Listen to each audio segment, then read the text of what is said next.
Good morning. And thank you all for joining us. I'm Ann Vorderbrugge with the Arlington Community Foundation. We are here to celebrate 1 year since Arlington's Guarantee was launched and give you an update. Today, our panelists will tell you about the features of our pilot, the important role of the county and other community partners, and what we are learning from the participants. You'll also hear about the larger guaranteed income movement, where it's going, and what happens when this pilot ends next fall. If you have questions, please drop them in the Q&A box on the bottom of your screen anytime throughout the webinar, and we'll try to answer them after the panelists speak. First, I'm going to give you a brief overview of how this pilot came to be and why the Community Foundation is leading it. We believe that the involuntary displacement of our lowest income residents is the most critical issue we are facing in Arlington. We are a very wealthy community. Our 2022 area median income is over $142,000, but averages mask disparities. Over 10% of our residents are living in or near poverty and are struggling to make ends meet, often working multiple jobs. These are our childcare workers, school bus drivers, hospital aides, construction and food service employees, all who are increasingly being priced out of Arlington by some of the highest housing and childcare expenses in the country. We believe the community has a moral mandate and an economic interest in addressing these pressures. The foundation is in a unique position to run time-limited demonstration pilots to test new strategies in affordable housing and economic mobility to confront these pressures. Our pilots take advantage of our strong working relationships with the county, local nonprofits and businesses, other foundations, and research partners.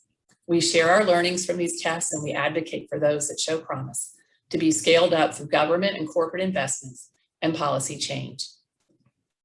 Arlington's Guarantee is the latest pilot to come from years of collaboration between the foundation and the Arlington County Department of Human Services, or DHS. For years, 4 years ago, we joined DHS and the Safety Net nonprofits in starting a pilot called 200 Bridges, which provides holistic services for low-income families, and it's driven by the household's goals for themselves. But the ongoing hurdles faced by these families as we watch them try to gain control over their lives exposes what we've known all along. Poverty is not a personal failure.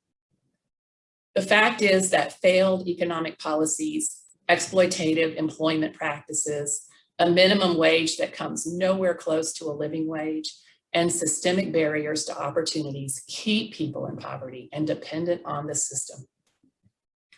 And we know that people of color have historically been denied access to home ownership, higher education, and credit, all important ways to accumulate wealth from one generation to the next. This means that they're less likely to have a cushion to stay afloat when faced with an economic shock, such as an illness, a job loss, or a need to care for a family member. I know you've all heard me say this many times, but it's really important. Mobility from poverty is not just having more income and assets. It is also having personal control over one's life and goals and a sense of belonging to the community. We see guaranteed income, a regular, predictable infusion of extra monthly cash, as a way to build personal autonomy and dignity, to fill the gaps in the very flawed federal public assistance system, and to show that we do value these neighbors. They do belong in Arlington.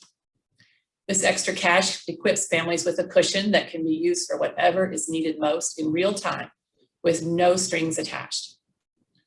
Arlington's Guarantee is 100% privately funded. We want to give a shout out to all of our donors. Thank you. A generous operating grant from Kresge Foundation covers the new personnel and operating costs that are attached to this pilot. So we could focus our fundraising on the $1.8 million that is going directly into the recipient's debit cards. The vast majority, 77% of these funds, came from individual donors who felt called to support this project. Another 15% of the cash flowing to families came from the Meyer and Greater Washington Community Foundation, the Washington Forest Foundation, 2 family foundations, and 3 faith communities, St. Mary's, Mount Olivet, and Arlington Presbyterian. And finally, 7% of the cash to families came from the corporate community. We hope that all of our supporters share our pride and our faith in this effort. Thank you so much for taking this journey with us. So now I'm going to turn it over to my colleague, Brian Marroquin. Brian came to Arlington from Guatemala when he was 3 years old, and he's been making a difference here ever since. We are so fortunate that he has joined us as a program officer at the Community Foundation. Prior to joining us, Brian worked for many years at LIFT, a national nonprofit that works to break the cycle of poverty for families using cash transfers and coaching. And he came on board just as we were ready to launch 1 year ago and has been hugely instrumental in keeping the pilot running smoothly. So Brian will share some of the features of our pilots and the evaluation. Brian. Thank you, Anne. It's a pleasure to join you all this morning. Let me tell you a little bit about our model and how we set up our work. So participants at Arlington's Guarantee receive $500 a month for 18 months.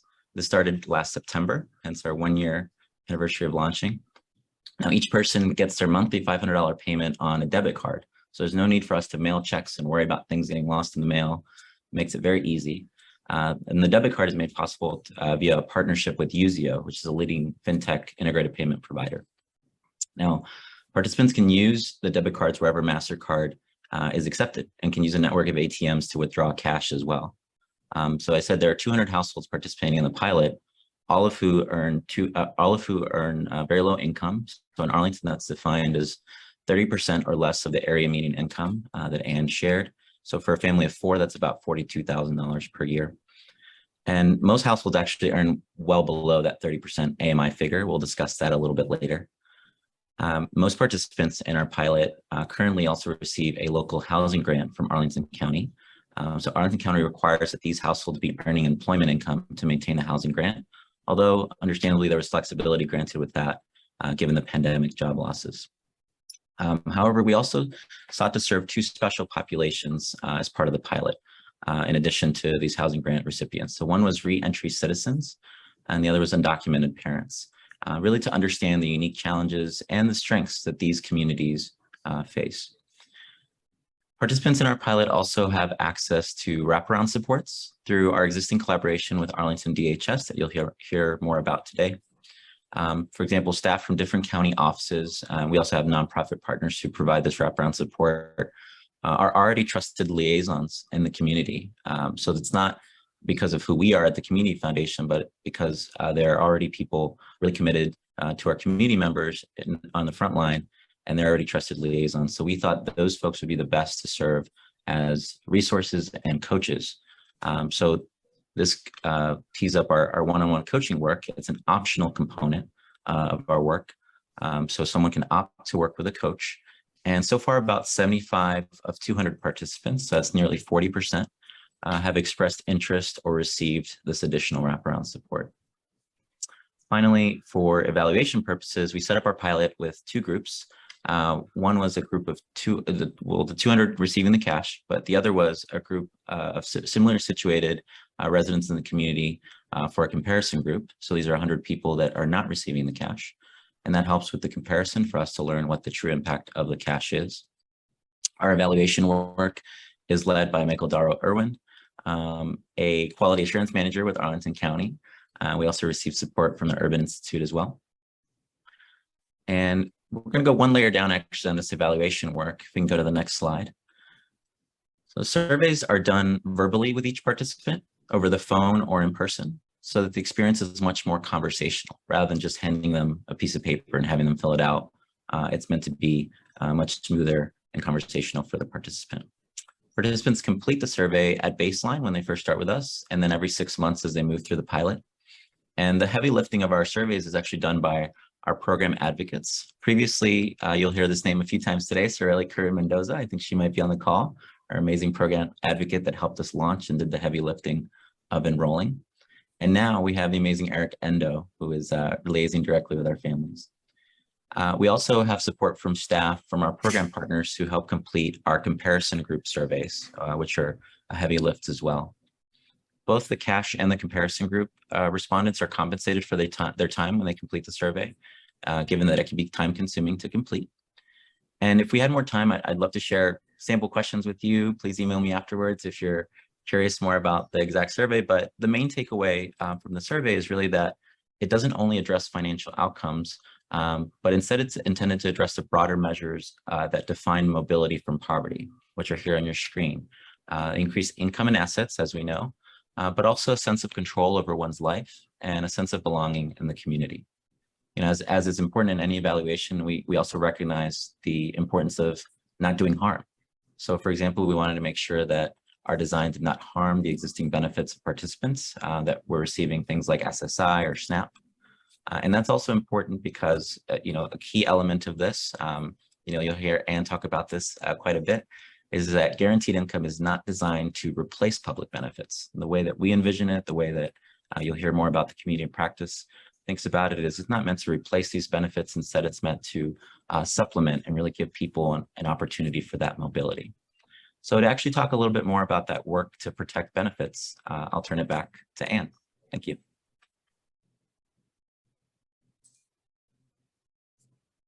Thank you, Brian. So as Brian was just sharing, low-income residents have to rely on a combination.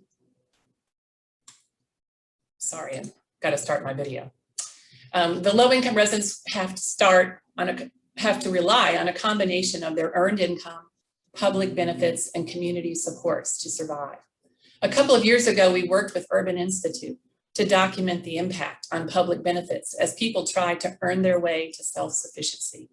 Perversely, even a slight rise in income for any given person can cause a disproportionate drop or even a loss in their critically needed subsidies for healthcare, food, childcare, or housing. This is called the benefits cliff, and it is especially hard to climb out of in our high-cost area. We would not have been willing to launch this pilot without being sure up front that this temporary extra monthly income would not affect their long-term benefits. Fortunately, we were able to get administrative guidance from the state on protecting our participants' benefits, but with a catch: no public dollars can be used. So thus the need to privately fund this pilot. But by the way, there are regulatory ways that some states do employ and are employing to allow the use of public dollars for guaranteed income while protecting benefits. One benefit we could not protect was federally funded housing choice vouchers. But fortunately, as our next speaker will tell you, our county came up with a way to tap into a local housing grant program that does not penalize our recipients for this monthly $500. So now I'm happy to introduce Anita Friedman, who directs Arlington County's Department of Human Services. I can tell you that she is a passionate champion for Arlington's most vulnerable residents. Anita is always looking for innovative public-private partnerships to provide low barrier opportunities that government cannot deliver alone. And it's not surprising that it was Anita who first brought to our attention the idea of unconditional cash when Stockton, California announced their plans back in 2018. Anita will share with us the county's interests and her team's valuable contributions to Arlington's guarantee. Thank you, Anne.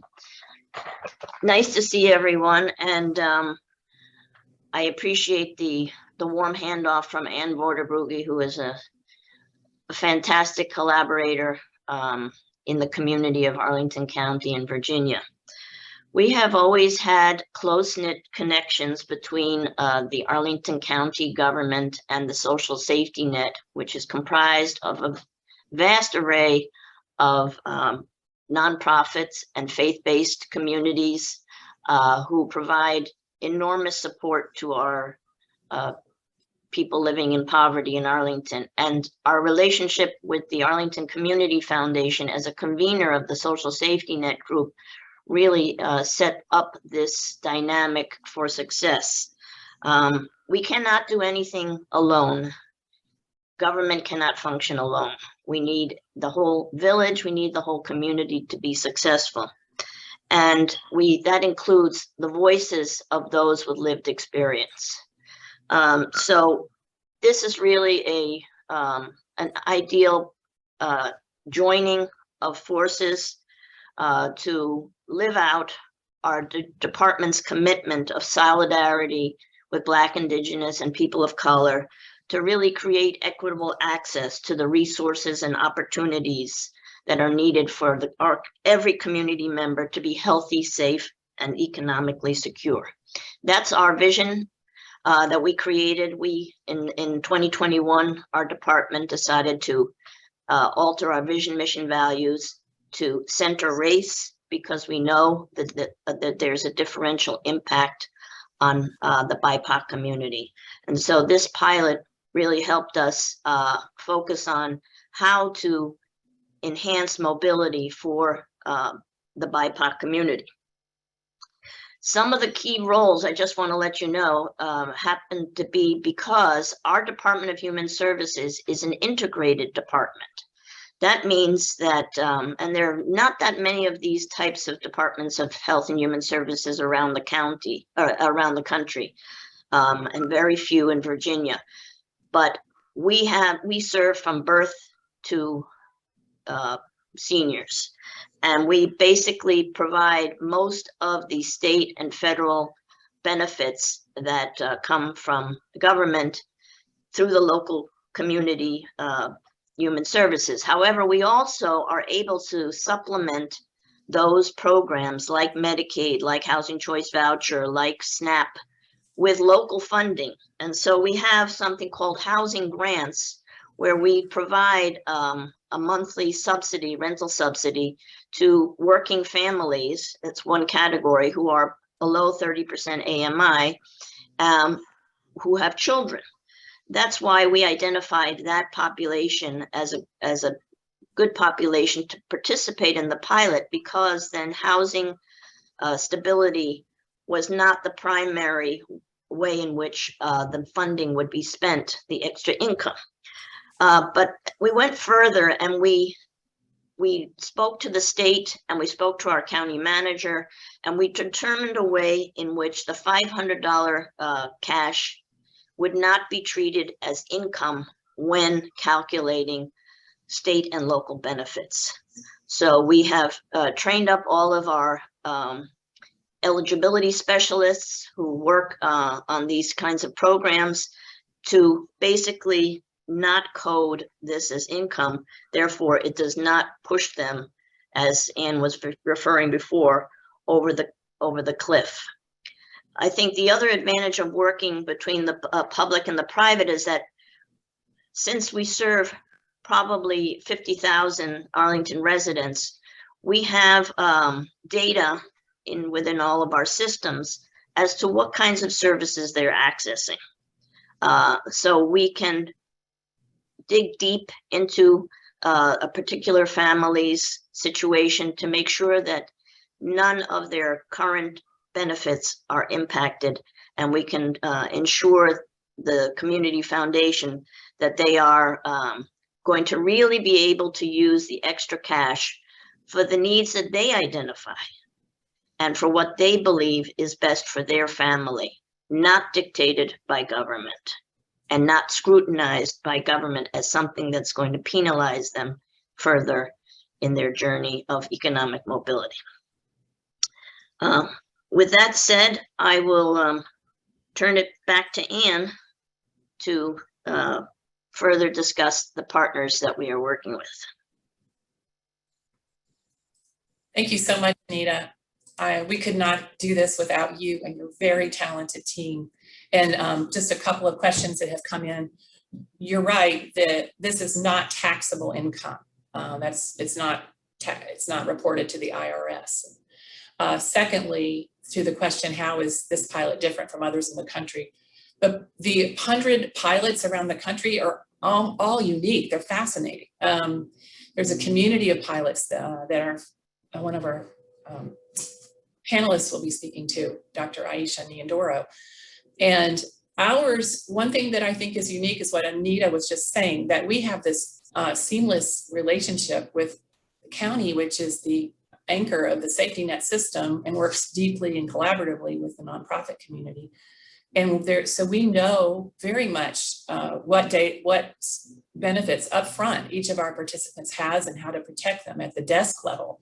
And also the fact that most of them are getting a substantial housing grant means that this income can go hopefully further towards some mobility needs or other needs for which they don't have subsidies. So that's just one example. I also want to acknowledge and thank 3 other important community partners: Offender Aid and Restoration, or OAR, Arlington Thrive, and Arlington Free Clinic. These nonprofits help in a variety of ways, including coaching those who want one-on-one support, as Brian mentioned. It's surveying our comparison group through these conversational surveys, and in OAR's case, providing a sampling pool and coaching for the returning citizens group. Many thanks to these partners for their wonderful support. I also want to thank Urban Institute for providing technical consultation on this pilot. In particular, our next speaker, Mary Bogle. Mary is a principal research associate at Urban. Over the last 5 years, she has helped to shape and inform our 2-gen work, including Bridges Out of Poverty and Shared Prosperity, and now Arlington's Guarantee. She's involved in a number of guaranteed income pilots locally and nationally. And it's fitting that Mary is here with us today, because 6 years ago, yesterday, 6 years ago, Mary published a blog entitled "Why Cash Assistance is Essential to Moving Americans Out of Poverty." So Mary will share with us a bit on what the research shows on income outcomes for guaranteed income. Hi, everybody. Very nice to be here. I'm glad that Anne cites that blog, because I felt a little bit like a voice in the wilderness 6 years ago, and now suddenly it's all over the place. That blog was written in the context of Urban's Mobility from Poverty partnership. And folks like Kathy Eden and me were on the, Kathy was at the front table. I was a staff sitting against a wall, and we're beating a drum for cash the whole time. So I am very glad to see that this conversation has legs now. I don't take credit for it, but I will say that I was one of the early adopters, at least in this iteration of cash work. As Anne has said, I do a number of evaluations on guaranteed income. That's kind of becoming a very dominant area of my research agenda at Urban. My most recently published one is on Thrive East of the River, a pandemic relief effort that nonprofits in Ward 8 in the District of Columbia mounted. And then I also am the PI for the Austin Guaranteed Income Pilot and MoCo Boost, and as well as the implementation study for the California Guaranteed Income Pilot. I'm going to tell you a little bit about, as Anne said, I'm going to go into some outcomes, because I think this will ground the conversation in terms of how to think about what it is Arlington Guarantee is all about, because what we're finding across the pilots are very similar outcomes. And so to showcase this, I'm going to tell you a little bit about Thrive, the evaluation that I led, and a wonderful project in its own right. Magnolia Mothers Trust that Aisha is the founder of. So I'm going to keep the details on that less in case she wants to go into it, because I won't steal her thunder. And the Stockton Guaranteed Income Pilot seed that a lot of people are aware of. I would say that is the most famous of the guaranteed income pilots, and really preceded some of the others and got us all sort of like, oh, this is interesting. Thrive served 400 to 500 households in Ward 8, delivered 5,500 in one payment or monthly payments over a 6-month period. It also delivered weekly groceries and dry goods, and it provided assistance securing other resources and navigating receipt of other benefits like SNAP. So in some ways, Thrive was very similar to Arlington's Guarantee in that sense, as there was sort of a service navigation component as well. For the Magnolia Mothers Trust, Springboard to Opportunities, Aisha's organization, started in the fall of 2018 to provide low-income Black mothers in Jackson, Mississippi, $1,000 in cash on a monthly basis with no strings attached for 12 months straight. They've had a number of cohorts. Again, I'll let Aisha tell you if anything has changed from the original set of cohorts, but I believe they're all 1,000, 12 months straight. It has the notoriety of being the first guaranteed income pilot to serve Black female headed households living in affordable housing. So it's very, there's sort of not only a racial lens in that one, but a gender lens we can learn a lot from. Finally, Stockton Empowerment, the Stockton Economic Empowerment Demonstration, SEED, is the nation's first mayor-led guaranteed income demonstration. You know about Mayors for Guaranteed Income? Well, Stockton started that role. It was launched in February 2019. So actually, you know what, Aisha, you might beat Stockton in terms of starting this. It had 125 randomly selected residents at $500 a month for 24 months. The cash was completely unconditional. And again, no strings attached, no work requirements. We see that across. So let me go into some, if the slide can roll to the incomes, across Thrive, Stockton, and Magnolia Mothers Trust. I'll tell you some of the pretty common outcomes, but I'll also highlight ones that aren't, one in particular, it's not as common. Excuse me, Natalia, it's the previous slide that you were on. Thank you. Great. One of the things we see is reduced income volatility. This is kind of a no-brainer across all three, as people have more money to pay their usual expenses. So income volatility is, geez, you know, I have a part-time job or a seasonal job and now I can't pay my bills. That smooths out in these demonstrations. People are more likely to pay on time, save money for emergencies, also seen across all three. I'll come back to the full employment, more likely to have health insurance that we could see in Stockton and Mothers Magnolia Trust. Thrive didn't go long enough, and there were sort of oddities to Thrive that prevented us from seeing that kind of outcome. I'll get back to significant decreases in anxiety and and improvements in well-being in a second. We also saw in Magnolia Mothers Trust completion of high school diploma. And in Thrive, we saw definite increased housing stability, and we were able to get that as an external comparison to Pulse data. There was a significant bump in housing stability and reduction in fear of eviction by the folks who are in Thrive. So that's great, right? So I want to highlight the full employment findings. Well, first, let me go to the anxiety and depression findings. One of the things that we see across all the pilots, I think it's really a dominant outcome, is this reduction in anxiety and depression, particularly anxiety. And I think that one's kind of a no-brainer, is people, because they have a little more cash in their in their pockets, are able to spend on things that the safety net often does not cover, like getting gas in the car. Magnolia Mothers Trust saw that for sure. Helps them get to their jobs, etc.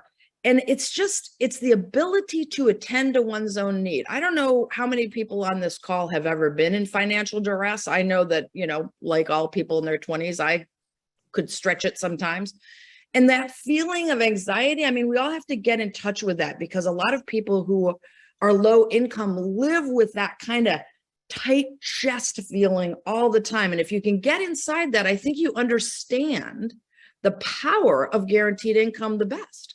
Because this finding does not go away. It's across every single study you'll look at, is the reduced anxiety. And to the extent we know social determinants of health and mental health drive a lot that's going on in poverty situations, this is gold to me. This is like the gold star finding. Another really interesting finding that is really dominant in the Stockton pilot, and I have my theories about why, because you don't necessarily see it in other research on guaranteed income, is that they saw a really significant bump in full employment, 4 times the control group. Now, one reason we may not see it is that the studies aren't set up to see it, because a lot of a flaw in a lot of the research going on is that they're very short term, they're not longitudinal. But I also think that one of the reasons we see this in Stockton is that the duration of Stockton was 2 years. And one of the things coming up in the research more recently is that folks' sense of having the money tomorrow. Now, the findings that are being quoted here are the 1-year findings from Stockton. But people knowing they're going to have the money tomorrow allows them to take more risks and put themselves out there. So I think a huge conversation that needs to go on in the guaranteed income field is on duration and dose. Because a lot of the pilots are like Thrive, like Arlington Guarantee and others, it's their 1 year, they're very time limited. And that may be something we need to address in the research. And we need more longitudinal research. I think that's coming around the bend of guaranteed income very rapidly, is who's going to show these outcomes are sustainable. So, okay. So finally, I'm just going to leave you, let's go to Thrive core values, because I want to make one final point about outcomes, really important. We don't think of equity as an outcome all the time, but I'll tell you what, guaranteed income provides equity. These are the Thrive core values. They're about trust, respect, integrity. We know that our safety net systems are inherently flawed. In fact, they're inherently systemically racist. They were designed that way. We try to reform it out of them. Very difficult, very difficult. So even though we want to work with the safety net, and it's, it's what we have, I think guaranteed income offers a way forward on equity. If we can hand people, and Anne spoke to this, that choice and dignity, not only brings down their stress and anxiety, it brings up their sense of belonging in the community and their own inherent value, that they are seen as no different than you and me. So that is the end of my remarks for now. Thank you so much, Mary. You are so right. Just one minor clarification. Our Arlington's guarantee is running for 18 months, not 1 year. Oh, good. Oh, yeah. Sorry. That's okay. I should know that. And I think, we are, to your point about employment, it's too early for us. We don't have our evaluation outcomes. We won't until everyone's had their full amount of cash, but we are seeing that having this float gives people a minute to get a better job and stop working gig jobs and shift jobs in order to put together a resume and look for a job and go on an interview. So and that is consistent with my little theory that it is about people having the mindset. So 18 months for sure. And I know Michael Dharma will do a good job of, tracing that. So you guys may be one of the folks that are really going to be able to speak to duration and dose, but we need more pilots to do it. That is for sure. Thank you. So I'm going to bring Brian back because we're watching our time. We would like to share some observations and have you get to know our participants a bit. So thank you, Brian. Yeah, thank you, Mary. It was very helpful to get a bird's eye view of the work across the country. So yeah, to bring it back to Arlington, I want to share, are you all able to see my screen? Yeah. All right. I want to share a little bit about who our participants are. So Arlington's Guarantee really does reflect the diversity of Arlington, with 13 primary languages spoken across our 200 participants. It also reflects the economic challenges that we've spoken to already that working people face in Arlington. Our participants report that their income when they start at baseline is just shy of $1,800 per month, which amounts to about $21,000 per year. So just think about trying to survive on that in Arlington, how challenging an income that would be for a single person, a single adult, much less now a household with children. So our average household size is 3 in our population. Now, most of our households are people of color, the largest racial and ethnic groups being Black and Hispanic heads of households. So rather than just share more stats or me telling you kind of from my lens about our families, we wanted you to actually hear about them in their own words. So in the announcements for this program, you may have seen we sent out 5 stories, this kind of interactive menus. Thank you to our comms team and Nick. Now, our participants sat down with our program advocate, Sorelli, that I mentioned before, to share a small part of their experience. So this is their stories. So before I jump in, I actually want to go back to last summer, right before we launched. So we as a staff had the privilege of contacting participants to let them know that they had been randomly selected to participate. Frankly, we were a little worried that they might not believe that this was a real program, that it might sound like a scam. And thankfully, it only happened a couple of times. We had to talk through it. Most people instead slowly processed their disbelief, asked some good clarifying questions, and then shared what the opportunity meant for them right then and there. So this is some of the stuff that we've heard from the outset. So one story is of Helen. Helen's originally from East Africa. She lives in Arlington with her young daughter. She's an educated and skilled woman. She has an administrative and marketing background. And the notification that she would be receiving this unconditional cash came at an especially difficult time for Helen. It allowed her to regain the momentum she needed to find a new job after suffering a layoff due to the pandemic. She said, "I was struggling. I was in fear 24/7 about the future and felt like a failure as a mother. I reached out to the number provided. The amount of empathy and words of encouragement from the person who answered the call, Sorelli, will always be in my heart. It gave me a fresh start." This idea of a fresh start was also significant for Daniel. Daniel, who asked us to share his real name, is the 12th child of a longtime Arlington family. His mom was born in 1921 and raised her family here in what was the Butler Holmes neighborhood, now known as Penrose. Daniel was actually born in a hospital in DC because at the time Arlington Hospital was segregated and Black families could not access the maternity ward there. Daniel is now a father of 3 who works as a certified peer recovery specialist for people who have substance abuse and mental health challenges. As a returning citizen, Daniel feels blessed because he says, "God has given me the opportunity to make my latter years better than my former years in order for me to be in a position to do something for others. I'm a volunteer here in Arlington in multiple things. Every day is a good day, a blessed day, because I'm actually able to give. I feel the extra cash has given me a sense of security. So when my daughter graduates high school, I'll be getting her some things she needs for college." Now, Daniel's daughter won't be the only one with her nose in books. Daniel's goal is to continue taking professional development courses either through Nova or George Mason, so he can continue growing his skill set and a career in peer recovery. Similar to Daniel, the extra slack from guaranteed income enabled Kiara to make real progress on her goals. Originally from Guatemala, Kiara moved to Arlington in 2018 for an opportunity to improve her life. Now, she's focused on improving her education in order to provide for her young son. She says, "Arlington's guarantee has allowed me to work and study at the same time while being a mom. It has helped me a lot in the sense of being able to improve myself professionally. When I received the extra cash, I was very surprised and I said, now I'm going to study. One of my challenges is working overnight shifts. Obtaining my certificate would mean that I could work at the hospital, maybe with a more flexible schedule." Now, aside from education, guaranteed income can also support the entrepreneurship of participants, as is the case with Brianna. Oh, excuse me, that's a typo there. Our member here is Brianna.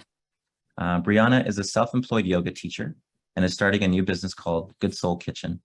She dreams of renting a building that she can cook out of to provide for her 9-year-old son who attends Hoffman Boston Elementary. The extra cash allows me to leverage my money differently with the relief of having an additional $500 to make, plan, and prepare for the future. Before, I had to cut off all extracurricular activities for my son because I had to pay the bills. But as soon as I got the monthly cash, I was like, I can sign him up back for soccer and piano and keep the momentum going. Now I have the opportunities to purchase startup stuff for my business. There's really so much richness in these stories, and the cash can unlock some of these opportunities, but it's really the parents that are the ones getting this done. So as we reflect on this first year of this work, we're grateful to the parents who have shared their stories, and we look ahead to what may come now that the pilot, we're looking ahead to what will happen once the pilot wraps up and how we support these families. So for that, I'll actually turn it back to Anne. Thank you so much, Brian. Agree, such powerful stories. And to answer a question that came in and just to reinforce, we're one year into this, have a number of cohorts moving through. The last cohort will get their last payment next fall. So it will be next fall before we have and are ready to produce our outcome data and share with you hopefully some great outcomes. One of the questions we get most frequently is, where is this going? And I'm especially thrilled to have Dr. Aisha Nyandoro with us here to address that today. Aisha is the co-chair of the National Guaranteed Income Community of Practice, which brings together several hundred guaranteed income practitioners from around the country, along with researchers, economists, and policymakers to push this movement forward. I personally have benefited so much from these monthly meetings and the connections made through them. And as Mary mentioned, Aisha is also the CEO of Springboards to Opportunities, which houses the longest running guaranteed income pilot in the country, the Magnolia Mothers Trust. in Jackson, Mississippi. Aisha and her community are dealing with the horrific water crisis there, and we appreciate her taking the time to be with us today. So Aisha, please tell us where this movement has come from and where it's going. Thank you so much, Anne, and congratulations to Arlington for having this milestone of being 1 year with your pilot. And over the last 2 years, as we really think about guaranteed income, there's been unprecedented growth in the guaranteed income space. There are over 100 demonstration sites launched across the country, several which include public funding, which we've heard about already today. The burst of policy activity would not have been possible without the successes of early guaranteed income projects such as mine, the Magnolia Mothers Trust, as well as SEED, which Mary talked about in detail. The hard data and personal stories generated by these two pilots in particular created some cracks in the foundation of harmful, deeply held beliefs about deservedness and worth, while the organizing and community building of the task force created space for further interventions. Those cracks were widened by the pandemic-related cash interventions as millions of Americans understood as never before the precarity of their own economic situations and the possibilities that opened when they were entrusted with cash to meet those needs. This is a critical moment as we think about what is next for guaranteed income. There are over 13,000 individuals currently receiving a guaranteed income in this country from one of the pilots or demonstrations either being ran by community-based organizations or city-led demonstrations. But as we really think about what is next, it's the need for more critical data, as Mary talked about, but then also there is that need for the shifting of the narrative around continuing to talk about who is deservedness within this country. In order to make sure that we are prepared to meet this moment, the Guaranteed Income Community of Practice, co-chaired by myself as well as Madeline Niley, have really been working in partnership with our stakeholders to really talk about what is the communication and learning necessary to move us forward in this moment, really working alongside the various sites and the pilots to connect them to the academic research infrastructure necessary to really begin to build these conversations.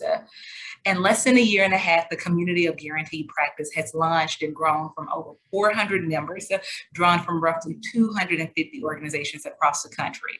As you said, Anne, members include academics, advocates, practitioners, policymakers, funders, and community leaders, all dedicated to moving this movement of cash forward and making sure that we really think about how we go from pilot and demonstrations to policy at either the state or federal level.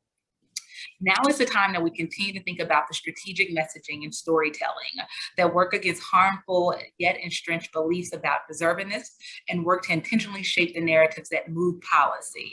As I say all the time, policy moves at the speed of narrative. So as we've heard here today with the beautiful stories of what has been manifested in the Arlington demonstrate and the beautiful data that Mary talked about, we really need more of that so we can continue to do the hard work of shifting mindsets and moving policy forward. Around the country, tens of thousands of Americans, as I said earlier, receiving a guaranteed income, will continue to champion for this work. We understand that policy is downstream from the water we all swim in. Culture, by centering the voice and experiences of recipients and honing those messages that move people, we increase the saliency of this work, equip new champions with lived experience to lead advocacy and policy fights, and amplify the call for a concrete change.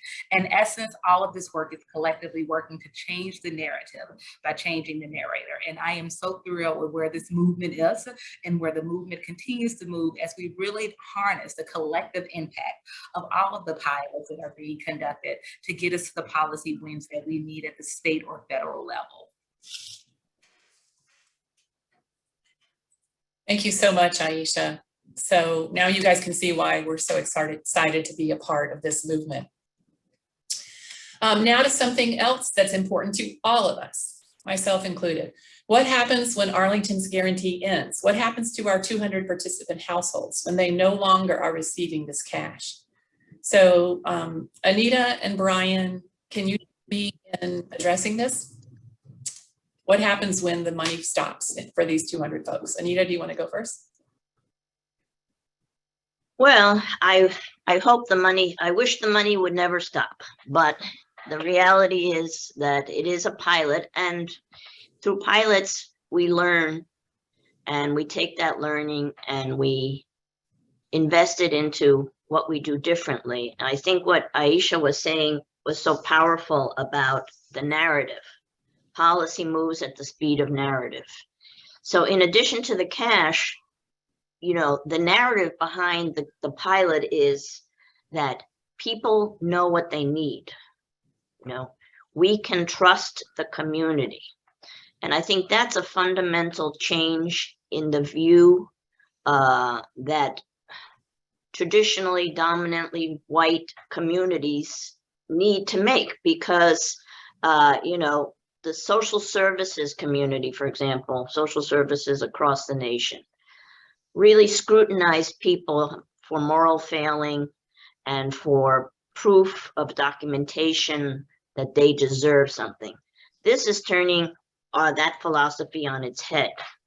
This is saying, we don't need any proof. We value you as a resident of Arlington County. We believe in your abilities to change, to grow your family in the way that you see fit, and we will provide you with that extra income needed. But philosophically, that's the type of narrative we will continue to have in terms of how we administer our programs, how we work together in the community. We're not going anywhere. You know, we have about 140 different programs, and we're constantly scrutinizing ourselves in terms of what is the impact of our programs on particular populations, particularly Black and Hispanic, and how we can basically alter or modify our programs so that they really do serve people in the way that is needed. So I guess the long and short of it is we'll be continuing here to work with the same households and support them in whatever way possible, with that focus on letting them know that we believe that they know what they need and they can tell us that. Thank you, Anita. And just to underscore, these 200 households were in the local safety net before, during, and will be after this. Yes. So right. all of what Anita just addressed to, all those eyes and attitudinal shifts are summoned for these 200 households. Right. They're not going they will continue to receive housing grants. They will continue to receive the other benefits that are available to them. And they will continue to be supported by our social safety net. So that's really important. Yeah. Brian, do you have one or two more things to add before we wrap up? Yeah, I just want to add thank you, Anita, for that. I feel like it really speaks to what we care about in the opportunities this unlocks from cash, which is parents already have these goals for themselves and their children. They already could envision a future where they could go to school, their child could be maybe the first in their family to go to college, or they could start that business. But there were often many barriers to getting there. If this cash can help unlock some of that, it's the parents doing that work. They're the ones that are actually putting that into action. So for us, we're offering this coaching, for example, as just an opportunity to have a thought partner, somebody that can help you kind of organize your thoughts. And that's often, very popular for someone to go out and get an executive coach or something else. But often people in poverty are scrutinized in a different way because they're not able to do this on their own with limited budgets. So that's what this is helping us do, really kind of help people tap into that potential that they've been thinking about for a long time. And the other piece is that because it's not harming their benefits, it also provides a glimpse, not a full picture, but a glimpse into what it would be like if we didn't have the benefits cliff, if people could actually put money in their pocket and not be penalized and lose their benefits immediately. That would be an amazing shift. And hopefully this helps people make progress towards those goals, even if only for those 18 months, so that they can carry it on afterwards. And we one more thing is, as the coaching and the opportunities we have almost monthly to be in touch with our participants for a variety of reasons, gives us a chance to continually remind them that this is temporary. And so how to maximize this 18 months, this $9,000 over 18 months, so that hopefully they can find themselves in a better place when the money ends. And as Dr. Yandoro shared, there's great work going on in the States. We hope more will occur in Virginia And there's also, I really encourage you to read Guaranteed Income for the 21st Century by Dr. Derek Hamilton. He's got some amazing proposals on how the federal government can use its most powerful fiscal tool, the tax code, to promote economic security for low-income families and help lift them into the middle class. We had one more question that's quick, I can quickly answer, and then I want to have Brian's got one more narrative to share. The issue about, let me just double check that I see this question about undocumented folks have reluctance to apply for this program. So people didn't apply, by the way. We used, we had a source of, from a variety of community organizations, a source of folks that could be either randomized as recipients or comparison groups. And these folks were already a part of the public safety net. That's how they were known to these community organizations. So they had a trusted individual that could tell them, this is for real, this is not going to harm your benefits. Of course, there's always the fear, they don't have benefits, but this is not going to count against you for public charge. Or so because we had that close relationship with a trusted partner for each of our families, we were able to reassure folks. Brian, give us a little bit more about our participants, and then I'll say goodbye. Sure. So we did want to end with one more narrative, and that is of Anita, not Anita on this call, but our participant, Anita. Anita moved to Arlington from El Salvador to escape violence and provide a better future for her children. So she finds tranquility, and Arlington describes it as a very safe place, something that's very important for her and her kids growing up. So she wants to remain in Arlington. She's building a home and wants to have it for her grandkids and for generations to come. Now, she told us that she could rest easy because Arlington's guarantee allowed her to pay off some debts. You know, her stress level decreased significantly, as we've heard. That's a common occurrence in this type of work. Now, we asked all the participants that you've heard from already if there was something that they did that they couldn't have done before the catch. You know, and we got a range of answers. You heard very important things like their education and their stress level. But what Anita said really stood out to us as illustrative of something else that we really valued. I want to share that with you. She said, something special I did was I ate a very delicious meal. I always thought about doing that, but avoided it because I didn't want to spend much money. But the third time I received the $500, we went to eat at a buffet, and it felt really good. You know, these moments of joy really stand out to us because it can be too easy to focus on the barriers. There's a lot that we wanted to convey today in this webinar, a lot more to talk about of how this works and the policy and all of that is important. But we shouldn't lose sight of those moments of joy, that family time, the happiness that all of us care about, that all of us crave in our lives and in our families. And that is, we believe, really what enables the strength and optimism that drives every parent to build a better future for themselves and for their children. So these are the stories of Helen, of Daniel, Kiara, Brianna, and Anita. Thank you all for listening to them. I'll turn it back to Anne. Thank you, Brian. I hope you guys all love the joy as much as we do and can take pride in your part in bringing this joy. So thank you again to our recipients for sharing their stories, to our generous donors, our partners, and all of you who are with us today. Please keep an eye on our website for future updates on this work and for Urban Institute's progress report on Arlington's guarantee. Thank you very much. Bye.